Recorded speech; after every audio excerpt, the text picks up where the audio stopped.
Gawin nyo na to habang di pa nanenerf kasi possible manenerf to. Suyo Rome na naka Warcry tsaka Master Assassin, sobrang sakit nito. Happy birthday, MLBB! Sobrang lakas kasi mambuli ng bagong hero na to dahil sa immortal form niya. Bukod sa merong additional damage, meron pang damage reduction, kaya makunat na siya, masakit pa. Kaya naman bagay si Suyo sa Rome ngayon dahil sobrang sakit ng damage, tapos yung mga skill niya madaling pang in tsaka pang out, kaya mahirap siyang habulin.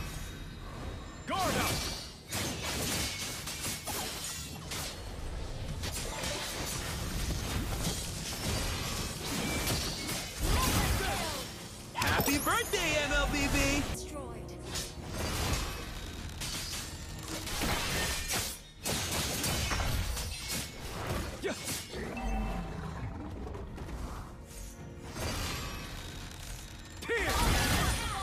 Happy birthday, MLBB! Teka, baka di mo pa pala alam to, pwede